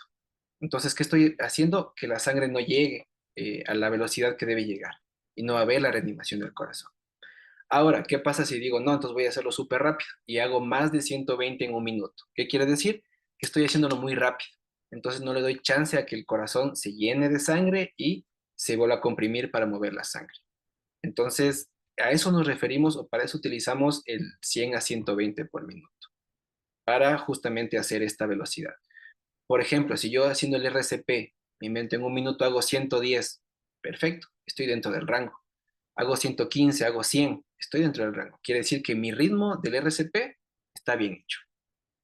¿Sí? Entonces, eso, recuerden, siempre hacemos 30 compresiones, me detengo, hago las 2 ventilaciones para oxigenar la sangre y repito, 32, 32, 32. ¿Ok? No sé si tal vez ahí estemos un poquito más claros. Sí, sí estoy más clara, pero bueno, también me quedé con, como usted nos explicaba, que también, por ejemplo, no se puede parar por mucho tiempo porque es como que no estamos culminando con el objetivo de que se envíe la sangre, ¿no? Entonces, en la explicación que usted me acaba de dar, dice que sí, se para dar las dos, se para, entonces se retira la mano, ¿verdad? Sí se retira las manos y se vuelve después de nuevamente a colocar las manos. Sí, justamente eso, o sea, eso es lo que debemos minimizar, porque hay muchas veces que cuando no sabemos hacer la maniobra, paro las compresiones y pues me demoro, ¿no? Como que no pongo bien la cabeza, como que la mascarilla la pongo mal. En ese tiempo es que estoy dejando que el corazón deje de latir. Pues, ¿qué es lo ideal? Que yo haga las compresiones, pare, haga rápido las 2 ventilaciones y regrese rápido a las compresiones. Ese tiempo es el que debe ser el mínimo, la mínima interrupción, ya que pues, obviamente sí o sí va a haber la interrupción, pero debe ser mínimo. Entonces, si yo, por ejemplo, hago las compresiones y me demoro 10, 15 segundos en hacer la ventilación, ahí estoy haciéndolo mal. Entonces, este cambio entre uno y otro debe ser lo menor posible. Entre menor es más efectivo el RCP. Ya. Otra consulta, ¿qué tiempo tiene un paciente después de sufrir un accidente o un paro o, por ejemplo, un ataque cardíaco? O sea, dependiendo la situación, ¿qué tiempo tiene hablando de minutos o hablamos de segundos para realizar el RCP, que podamos tener esa, como digamos, la posibilidad de darle la vida, ¿no? Con el RCP, ¿cuánto tiempo tenemos? Buena pregunta. Cuando hablamos de un paro cardiorrespiratorio, cuando hablamos ojo, no, hay que diferenciar. Cuando hablamos del infarto, sí hay cierto flujo sanguíneo. Entonces, diferenciar infarto del paro. En el infarto, el bloqueo sanguíneo lo recibe el corazón, pero sí hay actividad cardíaca y respiratoria. Entonces, es una cosa. ¿Qué es el paro? El corazón se detuvo por completo, ¿ok? ¿Qué pasa en lo que pregunta la compañera? Cuando hablamos de un paro, ya cuando comienza el paro ya comienza a haber daño, ¿ok? El daño mayor o el que más se evidencia en el paciente es el daño cerebral, y que el que más nos importa justamente pues de evitar en el RCP. ¿Cuándo ocurre el daño? A los 4 minutos de hipoxia. Es decir, comienza el paro, yo tengo 4 minutos para evitar que haya daño a nivel cerebral, ¿ok? Ahora, si en esos 4 minutos avanza y ya pasan los 8 minutos del paro, ya comienza a haber daño cerebral, pero ya irreversible. Entonces esto ya va a depender de qué áreas comiencen a dañarse del cerebro para ver las secuelas. Entonces tenemos 4 minutos para que haya daño cerebral y 8 minutos para que el daño cerebral sea irreversible. Eso, compañera Pauli, parece que de usted. Sí, yo misma ya un poco, sí. Y en accidente, por ejemplo, em, ver un neumotórax, eh, por ejemplo, se suele darse en estos casos. ¿Cuántos minutos tenemos para salvarle la vida? ¿Cómo? O sea, cuando ocurre un neumotórax, ¿cuánto tiempo tengo para salvar la vida? Sí, para salvarle la vida, o sea, para, por ejemplo, asistirlo, porque hay veces que uno entre el accidente, entre que él corre, hasta verle quién está herido y todo, ¿no? ¿Cuánto tiempo se tiene para salvarle la vida a una persona que necesite RCP? Ya, a ver, hay que tomar en cuenta, ¿no? O sea, en lo que es el neumotórax, pues hay diferentes grados de neumotórax, porque va a depender la cantidad de aire que entre y la cantidad de pulmón colapsado que hay. Eso hay que tomar en cuenta. Que este le cause el paro, pues eso ya hablamos que es justamente una causa de paro cardiorrespiratorio. Como tal, la causa no va a cambiar. O sea, si por ejemplo el paro fue por un choque eléctrico o fue por un ahogamiento. O sea, la causa, como tal, el tiempo va a ser igual la anoxia a nivel cerebral. Entonces, los 4 minutos y los 8 minutos. Ahora, ¿cuánto tiempo yo tengo para realizar el RCP y sacarlo del RCP? Lo que nos indica la bibliografía es que tenemos por lo menos 20 minutos que realizar el RCP. Creo que por ahí va la pregunta. Es decir, yo no voy a hacer RCP menos de 20 minutos porque hay evidencia de que sí puede salir el paciente del paro. O sea, comienza el accidente, comienza el siniestro o el paro, yo tengo estos 20 minutos para hacer RCP. ¿Ok? Ahora, ¿qué pasa si me detengo antes? Pues estoy perdiendo tiempo porque realmente sí podría sacar a esa persona del paro. ¿Ok? Ahora, ¿qué pasa si paso de los 20 minutos? Aquí hay que tomar en cuenta pues varias cosas. Primero, pues la condición del paciente. Si es un paciente adulto mayor, si es un paciente que tiene comorbilidades, pues realmente de los 20 minutos ya no se suele realizar, más que todo porque ya no tiene tanta porcentaje de supervivencia. Ahora, lo contrario, tengo un paciente joven o un paciente que no tiene comorbilidades, sí se suele hacer más de los 20 minutos, ya que ellos sí tienen más oportunidad de salir del paro cardiorrespiratorio. Gracias, muy Listo, compañero. Hola, buenas noches. Vámonos. Hola, tengo varias preguntas. La primera es, ¿la clase está siendo grabada? Sí, sí está siendo grabado. Ok, gracias. La otra pregunta es que si tenemos un familiar y en algún momento necesita un RCP y tiene problemas con su esternón, ¿cómo le podemos practicar el RCP? Pregunta, o sea, con problemas al esternón, ¿a qué se refiere? Que por lo menos al presionarle el pecho le duela, o sea, le sienta como que se pone peor, más le falta la respiración. ¿Me explico? Pues es que en el momento Producido por un traumatismo anterior. que esté fracturado el tórax. Algo parecido, sí. Muy importante. Y buena pregunta, ¿no? ¿Qué pasa, por ejemplo, si tengo una situación o me invento en un accidente, ¿no es cierto? Que del accidente de tránsito o del golpe, el traumatismo, está fracturado costillas o esternón. ¿Qué nos dice la bibliografía? Hay que ver riesgo-beneficio. O sea, ¿qué prefiero? Yo no causarle, pues, por ejemplo, más dolor o sacarlo del paro. Pues yo me voy por el RCP. Ahora, podríamos decir, vea, pero tal vez la costilla por ahí me perfore un pulmón, me perfore algún tejido. Puede pasar, ya que hay ya fracturas de por sí, pero es lo mismo. Si yo saco al paciente del paro, la fractura, el tejido roto se puede recuperar. Pero si yo no lo saco del paro, pues eso ya no importaría. Entonces, se ve riesgo-beneficio. Si yo sé que puedo sacarlo del paro con el RCP, así rompa por ahí alguna costilla, rompa algún tejido, lo aplico. Sea un accidente o sea, en este caso, una fractura anterior. Ah, perfecto, ok. Aquí en los mensajes hay una compañera que escribe que en los lactantes hay veces que se privan llorando, se ponen azules, a tal punto de que no, ¿qué se puede hacer en ese momento? Que cuando los niños se lloran y se privan y se ponen azules. Lloran y se, Ajá. como para el paro. O sea, sí, como que se privan y dejan de respirar. A ver. ¿Cómo está? Muy buenas noches con todos. Gracias, mi estimado Doc Eric. Estoy aquí nuevamente, mucho gusto otra vez. Bueno, tratando de ayudar un poquito lo que creo que fue Sofi que estaba preguntando eso, no sé, para ayudar un poquito. Rosángel, presente, gracias. Ah, Rosángel, buenas noches, ¿cómo está? A ver, Es como alferecía. nosotros, a ver, voy con la preguntita que me hizo Rosángel y de ahí continuamos ya con la temática que estábamos, ¿ya? Y Eric, Dios le pague, muchas gracias por ayudarme en este tiempito, ¿ya? Le agradecemos mucho. A ver, mi Rosángel, nosotros existen ciertos lactantes que tienen justamente esta privación de aire que se le conoce como apnea del lactante. Y eso se da justamente cuando los niños tienen como un espasmo a nivel de la vía respiratoria. Eso no es un paro cardíaco. Eso es un cese propiamente de la respiración. Y aquí lo que nosotros podríamos hacer es simplemente estimular al llanto del bebé para que pueda regresar a respirar. Esa coloración azulada que usted estaba preguntando se llama cianosis.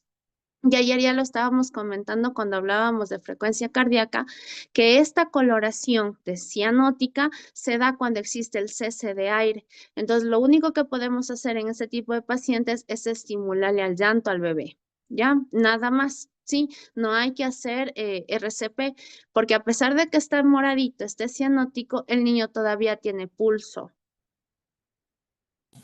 Muchas gracias. Buenas noches. Gracias a usted por la pregunta. Bueno. No sé en qué partecita se quedaron, ¿vieron ya paro cardíaco? Sí, ya terminamos paro cardíaco también.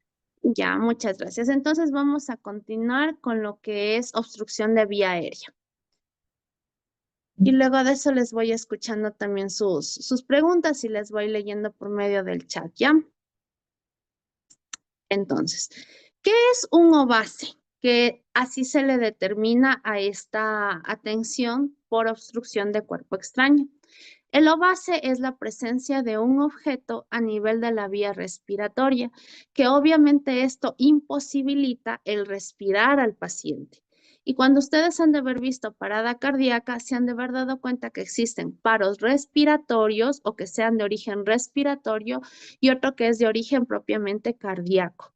El de origen de respiratorio es cuando obviamente está siendo afectada la vía respiratoria, como por ejemplo es el caso que me acabaron de preguntar del bebé que estaba cianótico, ¿sí? Eso entraría, si es que no existe un estímulo del llanto del niño, entraría a complicarse con una parada respiratoria. Y a su vez, esa parada respiratoria complicarse con una parada cardiorrespiratoria, donde ya involucra el daño del corazón y daño obviamente de la respiración, ¿sí? Entonces, la obstrucción de vía aérea se da o puede producir una parada respiratoria, si es que nosotros no actuamos y no intervenimos de manera inmediata con ese paciente. Por ende, un OVACE, que así se le conoce, es una emergencia médica que requiere una actuación inmediata. Si usted le ve a alguien que está atorándose, usted no puede esperar 10 minutos para recién aplicarle la maniobra. Eso sería ilógico porque obviamente ya tendríamos un paciente complicado con una parada cardíaca. Estos ovaces por lo general se presentan cuando existe la presencia de un objeto extraño en esta vía respiratoria y por ende nosotros lo que tenemos que hacer es eliminar ese objeto para que el paciente regrese a respirar normalmente. Si no existe una respuesta rápida, como dijimos, el paciente se complica con las 3 cositas que ya habíamos explicado y que el día de hoy me imagino yo también ya aprendieron, que es el paciente inconsciente, el paciente no tiene pulso y el paciente no respira. Eso ya termina siendo una parada cardíaca. Y si es que no atendemos la parada cardíaca, obviamente después de esto viene la muerte del paciente, ¿ya? Para comprender un poquito mejor qué es un OVACE, les estoy presentando aquí la anatomía de esta estructura de la vía aérea y de la vía digestiva también, porque la vía aérea junto con la vía digestiva se encuentran prácticamente juntas. Esto que están observando usted aquí en este espacio, permítame un minutito, ¿ya? Esto que observamos aquí, todo lo que se va hacia la parte anterior, hacia adelante, eso es la vía respiratoria. Es por eso que si es que estando jugando a usted le ahorcan, usted va a tener falta de aire, porque la vía respiratoria es la que se encuentra hacia adelante. Mientras que lo que se encuentra en la parte posterior, que es este caminito que le observamos aquí, eso es la vía digestiva.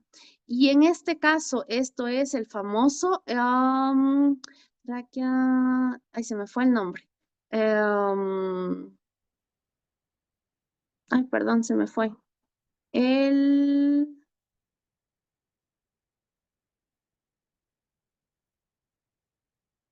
discúlpenme, espérenme un ratito que se me acaba de ir el nombre de esa estructura. tenemos adelante la tráquea y atrás tenemos el esófago. Sí, disculpen que ya estoy loca, ¿ya? Entonces, esto negro que están observando aquí es el esófago. El esófago tiene un espacio que se le conoce como espacio virtual, es decir, que está pegadito. Como yo les digo a mis chicos, es como que fuera un globo. Cuando el globo está desinflado, las paredes de este están pegados. Pero cuando usted le infla el globo se abre, las paredes se abren. Lo mismo sucede cuando usted va a comer algo. Cuando usted va a alimentarse, este esófago se abre para que el alimento pueda pasar. Ya, entonces, nosotros aquí tenemos una estructura que es justamente esta que tenemos aquí, que es la epiglotis, que también se encuentra acá, que es una estructura fundamental para permitir la entrada y la salida de aire, ¿sí?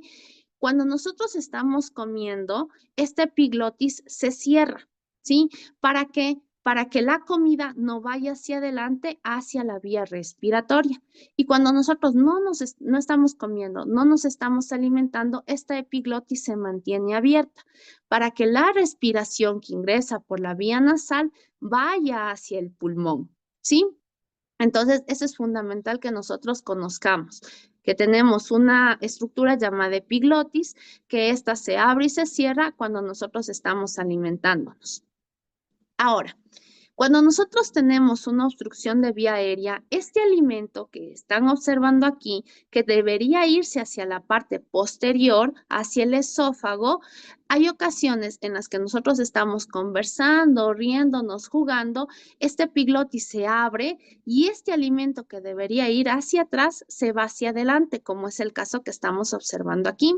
Y ahí es donde se produce la obstrucción de vía aérea. Normalmente, vulgarmente, nosotros lo decimos, se fue por el caminito viejo. No es que se fue por el caminito viejo, sino que se fue hacia la vía respiratoria. ¿Ya? Entonces, ¿cómo sucede en nuestro organismo? Tenemos la vía... Cerrémosle, por favor, los micrófonos para poder tener facilidad, ¿ya? Gracias. Entonces, cuando nosotros nos alimentamos, ya habíamos dicho que el alimento se permite el epiglotis cerrarse esta estructura, este tubito, para que el alimento se vaya hacia atrás. Si nosotros estamos jugando, comiendo, riéndonos, este epiglotis no reacciona adecuadamente, se abre y el alimento se va hacia adelante, hacia la tráquea, hacia vía respiratoria, y lo que hace es que nos atoremos, ¿ya? Nosotros tenemos dos tipos de ovase. La una que es una ovase parcial, es decir, cuando el objeto, la estructura, el objeto extraño no está completamente cerrando toda la vía respiratoria, es decir, que nosotros todavía podemos respirar, nosotros podemos hacer una ejecución de tos, ¿sí?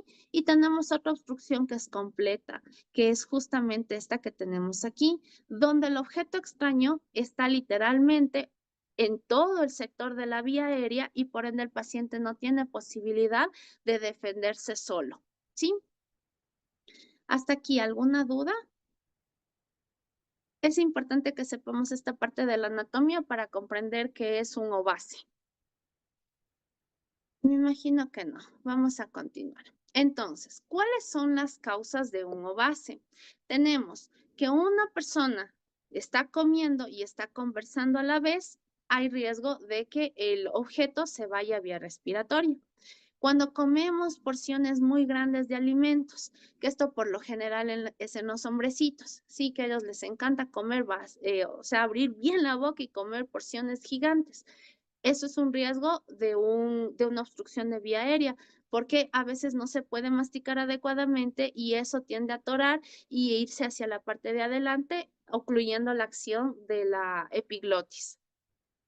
Comer de manera muy rápida, que eso también pasa en los varones, por ende ya nos damos cuenta en quién principalmente ocurre un ovase. Sí, ellos comen rapidísimo, rapidísimo, porque creo que les pica la boquita, no sé. Entonces, cuando comen así, claro, puede generar también un ovase. Caminar, correr, jugar, mientras usted está comiendo, también puede generar un ovase. Y otro de los grupos vulnerables para tener un ovase, obviamente van a ser los infantes, ¿sí? Que por su etapa propiamente y su curiosidad, ellos se meten absolutamente todo en la boca. Entonces, pueden ser dulces, uvas, globos, pelotas, canicas, monedas, juguetes inhalados.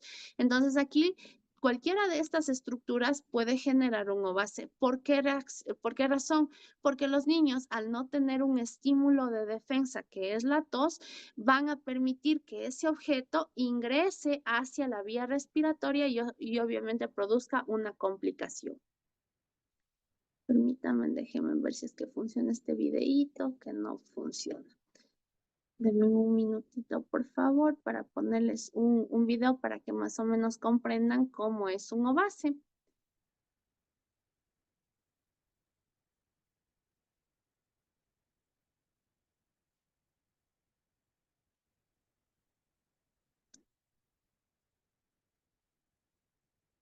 Ya, no sé si es que se está proyectando el video, creo que sí. Entonces, esto es lo que sucede en un ovace, ¿no? Tenemos al lactante, se mete un objeto en la boca. Esa acción que están observando, esta es la epiglotis. Esta acción que se está formando en el video es que no reaccionó adecuadamente esa epiglotis y el alimento que debería irse hacia atrás se va hacia adelante y miren cómo viaja hacia la vía respiratoria donde no tiene que existir alimento, ¿ya? Entonces, así se produce un ovace.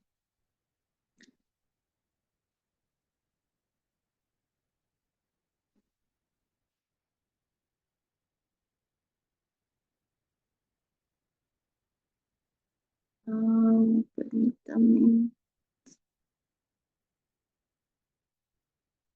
Ok, ya. Esta imagen que vemos en la parte lateral derecha, que es una radiografía, este objeto que les estoy mostrando aquí con el puntero, ese es un objeto extraño que está en vía respiratoria. Esto de aquí, aunque usted no me lo crea, es una placa de dientes. Sí, se encuentran cosas maravillosas en la medicina, cosas muy extrañas y locas. Entonces, esto es una placa de dientes. ¿Qué es lo que pasó aquí? Que el paciente se quedó dormido, tenía la placa en la boca, se olvidó de sacarse, el rato que hace un cierto movimiento de la mandíbula inconscientemente, esa placa se desprende y se va hacia vía respiratoria. Por la característica y la forma de la placa es que el paciente tiene una obstrucción parcial y puede sobrevivir. A este paciente se le tocó llevarle al campo quirúrgico para poderle extraer quirúrgicamente por una broncoscopía este objeto para que pueda estar tranquilo, para que pueda solucionar su inconveniente de obstrucción. Pero si este objeto que estamos viendo aquí fuera más circular, este paciente no hubiera contado esta historia, ¿sí? Hubiera sido otro el cuento. Entonces hay que tener mucho cuidado en caso de sus papitos, abuelitos o usted mismo que de pronto utiliza una placa, sacárselo porque eso puede generar una obstrucción de vía aérea. ¿Cómo es que se cierra el esófago? Quiero saber si es que así es o ya. ¿Cómo es que se cierra? Como digo, nuestra estructura anatómica es que el esófago no es que se cierra, sino que se mantiene de esta manera, ¿sí? ¿Por qué? Porque normalmente todo el día nosotros no estamos comiendo, ¿verdad? Solo hay ciertos momentos en el día donde nos vamos a alimentar, entonces el esófago no tiene que estar infladito porque ocuparía espacio y sería innecesario, entonces nuestro cuerpo es muy sabio. Entonces, cuando nosotros vamos a alimentarnos es cuando estas paredes del esófago se amplían, de cierta manera, entre comillas, yo les digo, se abren para que el alimento pueda pasar. ¿Ya? Esto es normal, esto es natural, así que no se me asuste, no es que usted tiene el esófago cerrado, sino que esa es nuestra anatomía, nuestro cuerpo es sabio porque no necesita estar el esófago abierto todo el día. Bien, yo igual les sigo leyendo las preguntitas. Listo. Ahora, ustedes se preguntarán, ¿cómo yo sé si es que mi paciente está con una obstrucción? ¿Sí? ¿Cómo yo ejecuto la maniobra si yo desconozco la sintomatología? Entonces nosotros en un ovace tenemos una triada, tenemos 3 signos que nuestro paciente va a presentar para poder nosotros saber que se está ahogando. Y esto es dificultad respiratoria. El paciente comienza, ya no puede respirar como tal.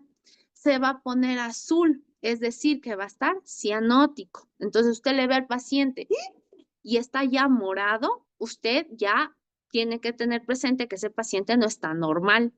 Y otro de los signos que completa la triada, que es el signo universal de la asfixia, que es esto, sostenerse el cuello, esto significa el signo universal de la asfixia. Entonces el paciente comienza, ya no puede hablar, no puede toser. Entonces ahí es donde nosotros ejecutamos la maniobra. Ahora, como yo les había explicado, tenemos dos tipos de obstrucción. Una obstrucción que es parcial, es decir, que no es completa, que solo una pequeña parte de la vía respiratoria está siendo afectada, y una obstrucción que es netamente completa, es decir, que hay un objeto grandote que no permite el paso de aire. Y aquí nosotros tenemos que identificar cuál es cuál para ejecutar la maniobra. Si nosotros hablamos de una parcial o incompleta, aquí la víctima tiende a tener un proceso llamado la tos. La tos, mis queridos participantes, es un mecanismo normal del cuerpo. Cuando usted está con gripe, cuando usted entró un polvito en su vía aérea, cuando entró una bacteria en su vía aérea, cuando entró un poquito de saliva, un poquito de agua, un poquito de comida, el cuerpo, al ser tan sabio, genera este mecanismo de defensa para eliminar esa estructura que no debería estar ahí al exterior. Entonces, lo que hace el cuerpo es toser, ¿sí? Para eliminar. Entonces, aquí lo único que usted tiene que hacer cuando escucha que el paciente está tosiendo, cuando el paciente está hablando en una obstrucción, déjele que tosa. ¿Sí? No le coja las manos, no le dé palmaditas en la espalda, no le haga que suba los brazos, no, esos son mitos. Usted lo único que va a decirle al pacientito, a su familiar es, siga tosiendo, ¿ya? Es lo único que vamos a hacer. Pero si usted a ese paciente que está obstruida la vía aérea y tiene estas tres sintomatologías que habíamos dicho, le falta la respiración, está morado, tiene el signo universal de la asfixia y además de eso no puede toser, no puede hablar, el paciente tiene dificultad para poder respirar, usted ahí ejecuta la maniobra que les voy a mencionar. Ya recién ahí, cuando usted encuentra que toda esta sintomatología el paciente está presentando. Pero si él tose, usted no hace nada, ¿sí? Entonces, cuando el paciente tiene una obstrucción total, usted lo que va a hacer es la maniobra de los 5-5, es decir, 5 golpes en la espalda, 5 acciones de Helmich, que así se llama la maniobra, ¿ya? Entonces, esta es la técnica de los 5-5. Usted se ubica a nivel de los omóplatos en la espalda del paciente, usted se ubica ahí en ese sectorcito, en la mitad de los omóplatos, ¿ya? Y va a hacer esta acción, ¿sí? Este golpe duro, fuerte, poniéndole al paciente más o menos, ¿cómo sería? A 90 grados, ¿ya? Y ahí usted comienza a hacer esta maniobra, que es justamente estos golpes que estamos viendo aquí en esta imagen, ¿ya? Si es que esto, al hacer esta acción, el paciente no saca el objeto, usted inicia haciendo Helmich, que es esto, compresión a nivel del abdomen del paciente para generar una presión fuerte para que ese objeto salga por la vía aérea, ¿ya? O más bien, salga por la vía respiratoria, por la vía bucal, ¿sí? Que es por donde ingresó el objeto. Ahora, si el paciente en este proceso no sale el objeto y cae desmayado, ya vamos a ver qué es lo que vamos a hacer. Bien, ¿hasta aquí alguna duda? Creo que está bastante sencillo, es bastante fácil realmente identificar una obstrucción de vía aérea. Dice, buenas noches, cuando hay hipo en los niños, ¿es un mecanismo de defensa o de obstrucción? Mecanismo de defensa, es un estímulo del diafragma, que es un músculo respiratorio, entonces es normal, no le haga lo típico que es asustar, darle agüita, leche calientita, no, esos son mitos. Déjele que tenga esa acción de hipo, no pasa nada, ¿sí? No es nada malo, no es obstrucción. Listo. Bien, entonces, ahora sí vamos por los lactantes, que este es bastante común, como ya vimos, es uno de los grupos donde más se produce esta obstrucción de vía aérea. Y aquí nosotros vamos a hacer, miren, vamos a colocarnos en esta posición, obviamente identificando que el bebé ya tiene un objeto en vía aérea, porque si no tiene objeto, usted no le hace nada. Entonces, el bebé tiene un objeto y le inclina de esta manera, prácticamente hacia el piso, ¿sí? Le coloca de espaldas y comienza a hacer la maniobra de 5 golpes en la espalda y luego le da la vuelta y como ya me imagino vieron con mi compañero la maniobra del RCP en neonatos, es lo mismo aquí, ¿sí? Es hacer con los deditos las compresiones. Eso en los bebés se llama también Helmich. ¿Sí? La diferencia de un RCP es que en los niños, en los lactantes, es un poquito más lento y más fuerte, ¿ya? Entonces, aquí tenemos justamente un video. Miren cómo está el bebé, le mantiene hacia abajo y estos son los golpes que tiene que hacerle. No tenga miedo de que le va a lastimar al bebito, no pasa nada. Obviamente no va a ejecutar golpes tan exagerados, tampoco es el asunto. Miren cómo le hace la maniobra de Helmich, que son las 5 compresiones torácicas. No salió el objeto, otra vez le da la vuelta y los 5 golpes a nivel de la espalda. ¿Ya? Que tienen que ser bastante fuertecitos y bastante exactos para poder sacar el objeto que tiene el bebé. ¿Preguntas hasta aquí?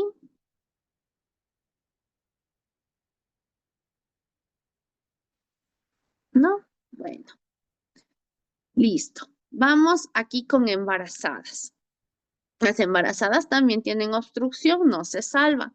Entonces, por la situación del abdomen que tiene la embarazada, nosotros no vamos a ejecutar Helmich a nivel abdominal, que ya vamos a ubicarnos en dónde tenemos que colocar nuestras manos. Aquí en embarazadas es algo también parecido a la maniobra del RCP. Ya, lo mismo, le damos los 5 golpes en la espalda y de ahí vamos a ejecutar la maniobra a nivel del esternón y ahí es donde hacemos este movimiento del Helmich. Mire, se coloca atrás, después de hacer los golpes en la espalda, se ubica con la manito a nivel del esternón, ¿ya? Arriba del abdomen o del vientre que está con el bebito y va a hacer la maniobra de Helmich, que es justamente ese movimiento hacia atrás. El cuerpo tiene que estar netamente pegado hacia el socorrista y miren cómo le hace. Esa es la maniobra de Helmich en mujeres embarazadas. Como les había dicho, es parecido al RCP, es un poquito más lento, pero más fuerte. ¿Cómo vamos a actuar? ¿Ya?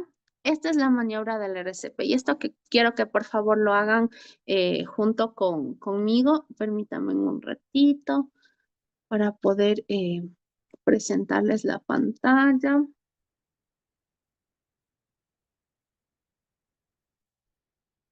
Ya, entonces, bien, nosotros lo que vamos a hacer es ubicarnos en la parte posterior del paciente. Vamos a colocar nuestra manito antes de que nos muestre el video. No sé si es que sí se me está observando a mí. ¿Sí? ¿Me ven? ¿Ya? Me imagino que sí. Entonces, nosotros ponemos como que estuviéramos mostrando el número 4. ¿Ya? Le metemos nuestro dedito pulgar hacia el centro y le cerramos la mano. Esto es el puño que tenemos que tener para que vaya direccionado hacia la boca del estómago. Ese sector de la boca del estómago se llama epigastrio, ¿sí? Para que ya tengamos un poquito más de terminología técnica. Entonces, nuevamente, mostramos el 4, cerramos nuestros dedos y esto va a la boca del estómago en el epigastrio. Entonces, miren cómo tenemos aquí al paciente, a la víctima, hace este movimiento de meter el dedito dentro de los otros dedos, ¿ya? Nos ubicamos con la mano hacia adelante en el epigastrio y hace ese movimiento, ¿sí? Que es un movimiento en forma de J. Eso es lo que está generando una presión para que el objeto que está en vía aérea pueda salir por la boca, que es por donde obviamente ingresó, ¿ya? Entonces, miren, acá en la parte de la imagen de RX, se ve la acción de cómo sale el objeto, ¿sí? Ahora, ¿qué fuerza vamos a ejercer? Porque ahí se ve suavito, ¿no es cierto? Pero esta es la fuerza que nosotros ejercemos. Miren, ¿sí vieron? esta fuerza. Entonces, eso es lo que se genera en nuestro cuerpo, que una fuerza negativa entre la vía aérea y la vía respiratoria, al nosotros hacer este movimiento, generamos que esa fuerza elimine el objeto que está en vía aérea, ¿ya? Muy bien. Ahora, ¿cómo es esta maniobra del Helmich? En adultos, claro está, y en niños grandes. Entonces, tenemos al paciente, se está atorando, la persona se pone en la parte posterior, ubica las manitos como les había mencionado, y miren cómo está pegado el socorrista a la víctima, totalmente sus cuerpos, y lo que hace es este movimiento generando esta presión negativa para que el objeto que está en vía aérea pueda ser expulsado, ¿sí? Entonces, mientras usted hace los golpes y está haciendo Helmich, en cualquier momento ese objeto sale. Claro está, si es que usted lo ejecuta adecuadamente. Si usted lo hace suavito, con miedo a romperle las costillas a su víctima, con miedo de que le va a hacer daño, ese objeto no va a salir, se va a complicar el paciente, va a terminar en una parada cardíaca y probablemente la muerte. ¿Ya? Hasta aquí, ¿alguna pregunta? ¿No? Que les estoy leyendo. Listo. ¿La edad hasta cuánta? ¿De qué edad? ¿Hasta cuál edad pediátrico? Ya. A ver, para hacer Helmich en los lactantes es la maniobra que les mostré hace un rato, es decir, hasta 1 añito o hasta 2 años de edad podemos hacer esa maniobra. Si hablamos ya de niños de más de 2 años, ya tenemos que hacer esto de los 5-5, es decir, el golpe a nivel de la espalda y la maniobra de Helmich. Ahora, usted se debe preguntar, ¿qué pasa si yo estoy solo? ¿Qué pasa si yo no tengo a mi familiar? Nadie en mi casa sabe hacer Helmich. Pues usted solito se puede salvar. Claro que sí. Entonces, Helmich usted lo puede hacer solo. Lo que va a hacer es obviamente, bueno, vamos a ver este TikTok. Entonces, el paciente se está atorando. Miren, ¿ya? Miren, ahí está el signo universal de la asfixia. Y lo que nos menciona aquí esta persona es que usted tiene que ir a buscar, perdón, lo más rápido posible a un... Mil disculpas, estoy como digo con un poquito de tos y ya me dio un ovase. No, mentira. Bueno, como ustedes vieron en la imagen, en el video que les presenté como 3 veces, creo está, lo que hace la persona es buscar ayuda, ¿ya? E identificar quién le puede hacer una maniobra de Helmich. Entonces, si no encuentra a nadie, lo que usted va a hacer es buscar un asiento que tenga una altura que más o menos usted pueda controlarlo, ¿sí?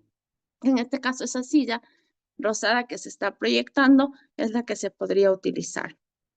Entonces, usted se ubica a nivel de la boca del estómago y lo que va a hacer es lanzar su cuerpo de manera fuerte con el objetivo de que salga el objeto de la vía aérea, ¿ya?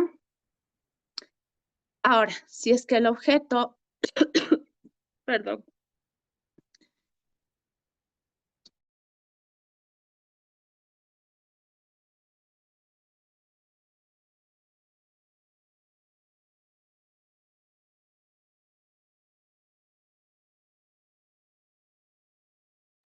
ahora si es que usted no tiene ningún asiento ni nada, lo que podría hacer es en el piso. Entonces usted se agacha y deja caer su cuerpo, principalmente el abdomen, no vaya a dejar caer su cara, vaya luego a quedar lastimado. Entonces deja caer su cuerpo y va a salir el objeto. Si quiere generar más fuerza, lo que puede hacer es justamente ponerse como que va a hacer flexión de pecho y deja caer su cuerpo. Esto ya lo hace cuando obviamente ya existe adrenalina, cuando usted sabe que está en riesgo completamente y no hay nadie que le pueda ayudar, entonces usted puede ejecutar eso, ¿ya? Ahora, en resumidas cuentas, para ya terminar la jornada, nosotros tenemos este algoritmo. Si es que usted tiene una obstrucción o su víctima tiene una obstrucción, usted va a identificar si es que es parcial o si es que es completa. Si es que es parcial o leve, el paciente va a toser, ¿sí? Tal cual como lo estoy haciendo yo. Entonces el paciente va a tener fuerza para toser y esto genera el mecanismo de defensa. Usted recuerde que aquí no hace nada, solo le estimula que siga tosiendo. Ahora, si esa obstrucción es grave, es decir, cumple con los 3 criterios que les mencioné, y aparte de eso, el paciente no tose, el paciente no traga, no puede hablar, usted ya sabe que esa obstrucción es grave y lo que hace es activar SEM, es decir, llama al 911, va a colocarle y hacer la técnica de los 5-5, que es colocarle al paciente a 90 grados, como le estamos viendo en la imagen. Usted se ubica lateral al paciente y comienza a hacer los golpes a nivel de la espalda. Como le había mencionado, en la altura o en la mitad de los omóplatos. En este sector es donde va su palma. No es toda la mano de pronto, sino es la palma, es el dorso de la palma. Y esto lo hace hasta que salga el objeto. 5 golpes en la espalda, maniobra de Helmich. 5 golpes en la espalda, maniobra de Helmich, hasta que salga el objeto. Aquí puede pasar 2 cosas. Uno, que el objeto ya salga, usted ya no ejecuta nada más, ¿sí? Porque eso es lo que produjo la complicación y la emergencia del paciente. Ahora, si es que usted no ejecutó bien la maniobra o el objeto es demasiado grandote, lo que va a generar es que el paciente caiga en inconsciencia. Entonces, aquí usted lo que va a hacer, por ejemplo, ahí tenemos un pediátrico, lo que va a hacer es la maniobra de los 5-5, 5 golpes en la espalda, 5 de Helmich, y esto, si el paciente se complica y cae en inconsciencia, usted le acuesta en el piso, no le va a botar, y va a comenzar a hacer RCP, ¿sí? Puesto que recuerden que esto ya es una complicación de un OVACE, de una obstrucción de vía aérea. ¿Qué no vamos a hacer? ¿Sí? No le vamos a dar agua al paciente mientras está tosiendo. Recuerden que aquí lo único que hacemos es dejarle que tosa, siga tosiendo hasta que salga el objeto. Y luego, si es que el paciente está apto para tomar agua, ahí le ofrece. Mientras tanto, mientras el paciente está tosiendo, no le dé nada, porque va a complicar la situación. Tampoco dar una palmada en las costillas, que esto típico lo hacemos por desesperación, pero no es adecuado, ¿ya?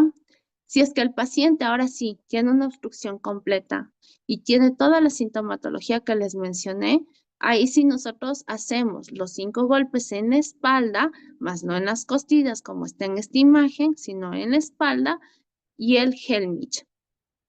Y así con los lactantes también, miren, le ubicamos inclinado hacia abajo, los 5 golpes en la espalda, le damos la vuelta y las 5 compresiones a nivel del esternón. Y lo mismo pasa en mujeres embarazadas. Esto de aquí es un objeto, déjenme ver si es que se reproduce, para que vean cómo nosotros observamos, y bueno, esto ya es una maniobra médica, es una acción de broncoscopía para poder eliminar un cuerpo extraño. Miren, ahí está, esa es la tráquea, esa es la vía aérea, esta es la úvula que tenemos nosotros en la parte posterior de la boca, y miren cómo sale esa escama, ¿sí? Obviamente este paciente no pudo sacarlo solo, ejecutó tos, pero no salió, entonces ahí está el cuerpo extraño. Nuevamente lo vamos a ver, y finalmente sale. Esto es ventajoso porque está superficial, ya no se complicó tanto. Sin embargo, si el paciente tiene, acá miren, como digo, la medicina es maravillosa, tiene muchas cosas extrañas, miren qué es lo que está ahí. Este es un niño jugando, se metió un tornillo, ahí está el broncoscopio, se está ingresando por la vía respiratoria, obviamente por ser un instrumento afilado, generó inflamación, generó sangrado porque obviamente laceró.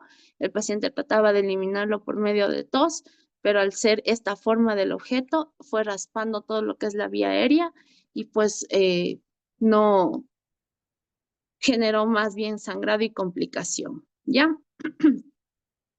Listo. Aquí, ¿alguna duda, pregunta antes de despedirnos? Porque si les pido disculpas, me dio un ataque de tos hablando de OVACE. un claro ejemplo Buenas conmigo. noches. Yo quisiera decirle por el audio, porque a ver, espera, lo que pasa es que a mi nieto se tragó una bola y la mamá dice que ya pues él estuvo en un estado que se puso morado, ya no tenía, no tosía nada, y ya estaba desvaneciéndose. Entonces ella de la angustia, porque ella no sabía hacer estas cosas, o sea, auxiliarle de la manera correcta, entonces lo que a ella se le ocurrió es meterle los dedos para mandarle más bien la bola para el estómago. Ujú. Entonces le llevaron al hospital, hicieron una radiografía y él la bola sí estaba o sea, los intestinos. Entonces decían que hay que esperar que evacúe, pero nunca salió la bola en la evacuación. Entonces, ¿hay algún riesgo a futuro o no pasaría nada? A ver, primero, mi estimada Pauli, eh, está negado introducir deditos, al menos si es que hablamos de estructuras que sean redondas, como es la bola que usted me acaba de decir. Lo que corrió con suerte realmente ese accidente, ¿sí? Porque en muchas ocasiones lo que se hace es, al tratar de meter el dedo, se empuja más el objeto y se va hacia vía respiratoria.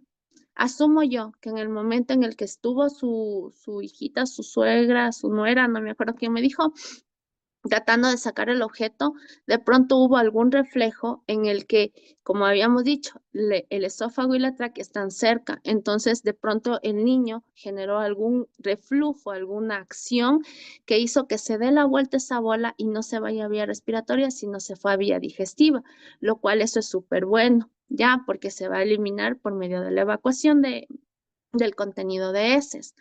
Ahora, si me dice que, claro, eso ya pasó hace mucho tiempo y no sale el objeto, toca identificar en dónde está.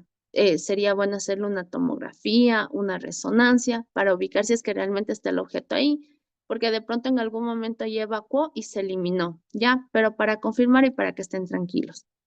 Ahora, hacer una bolita, al no tener una estructura, este objeto que sea penetrante o lacerante, no hay mayor riesgo de que produzca, como por ejemplo en el caso del tornillo, no hay riesgo de que rasgue ni que lacere las estructuras del tejido mucoso, del estómago y del intestino. Entonces, por ese lado podríamos estar un poco tranquilas. Sin embargo, no es adecuado tener un objeto en el cuerpo, ¿no? Entonces, sí le sugeriría que se haga un examen para que toque sacar ya sea quirúrgicamente o esperar a hacer enemas para poder eliminar ese objeto. Esa sería mi recomendación. Muchas gracias, doctor. Muy amable. Y así conocemos que el objeto extraño puede causar heridas, forzamos la salida. No, no, no, claro que no.